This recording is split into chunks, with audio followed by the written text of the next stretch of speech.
Kisah Nabi Nuh alaihi salam. Setelah Nabi Idris alaihi salam wafat, sedikit demi sedikit iman masyarakat mulai menipis. Iblis dan pasukannya semakin gemar menggoda mereka. Kemudian mereka mulai senang membuat patung. Mereka membuat patung untuk menghormati para pahlawan, leluhur, tokoh-tokoh yang sudah mati. Patung-patung itu diberi nama sesuai nama para tokoh itu. Dari sekedar penghormatan, lama-kelamaan mereka mulai menyembah patung-patung itu. Mereka percaya bahwa patung-patung itu mempunyai kehebatan dan kekuatan yang bisa melindungi dan menentukan nasib mereka. Di antara patung-patung yang disembah itu, ada 5 yang paling mereka agungkan, yaitu Wa'ad, Suwa, Yahud, Yauk, dan Nasr. Inilah asal mulanya manusia menyembah patung dan berhala. Tentu saja, ini semua hasil pekerjaan iblis dan pasukannya yang berusaha sekuat tenaga menyesatkan manusia agar tidak menyembah Allah dan masuk neraka bersama mereka. Allah tidak membiarkan manusia tersesat semuanya tanpa petunjuk. Maka Allah memilih Nuh alaihi salam untuk mengingatkan kaumnya agar mereka meninggalkan penyembahan dan berhala dan kembali menyembah Allah subhanahu wa ta'ala. Siapakah Nuh alaihi salam? Nuh adalah cucu dari Nabi Idris. Fisiknya kuat, terbukti dari umurnya yang sangat panjang, sekitar 1000 tahun. Hatinya mulia dan sabar luar biasa. Pikirannya juga sangat cerdas, rendah hati, soleh, dan taat kepada Allah. Nabi Nuh adalah Rasul Allah subhanahu wa ta'ala yang pertama. Sebelumnya, Allah hanya mengangkat nabi-nabi saja. Mulailah Nabi Nuh berdakwah kepada kaumnya. Nabi Nuh mengajak mereka untuk memohon ampun atas dosa-dosa mereka dan kembali menyembah Allah agar tidak terkena azab dari Allah.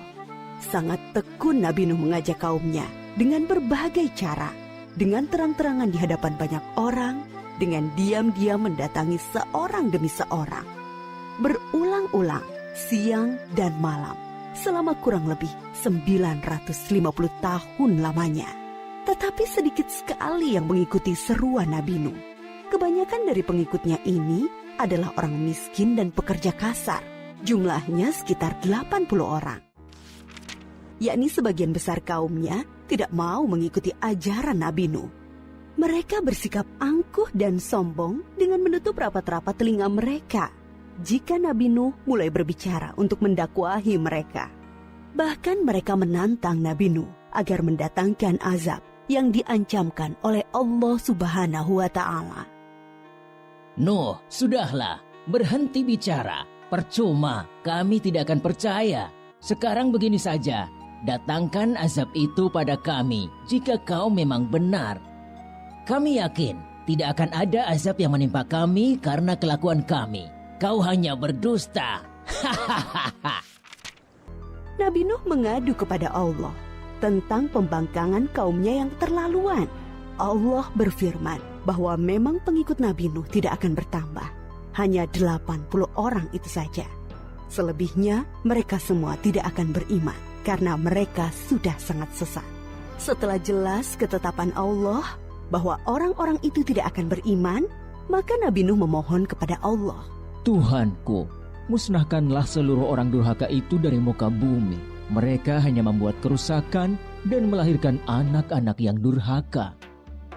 Kemudian Allah memerintahkan Nabi Nuh untuk membuat kapal yang besar. Pada masa itu ilmu perkapalan belum berkembang dengan baik. Allah mengajarkan ilmu itu kepada Nabi Nuh. Maka Nabi Nuh bersama pengikutnya membuat kapal besar terbuat dari kayu. Kayu itu didapati dari pohon-pohon di hutan di sekitar mereka. Ejekan kaum Nabi Nuh semakin menjadi-jadi. Melihat pembuatan kapal itu terasa aneh bagi mereka. Apalagi mereka tinggal jauh dari laut. Lihatlah, Terbukti bahwa Nuh gila. apa itu? Bikin kapal ya? Untuk berlayar di hutan. Nabi Nuh dan pengikutnya bersabar dan tetap tekun menyelesaikan kapal itu. Akhirnya kapal besar itu selesai. Inilah kapal besar pertama yang dibuat oleh manusia. Kemudian Allah memerintahkan untuk mengumpulkan binatang-binatang sepasang-sepasang, jantan dan betina. Semua diangkut ke dalam kapal bersama orang-orang beriman.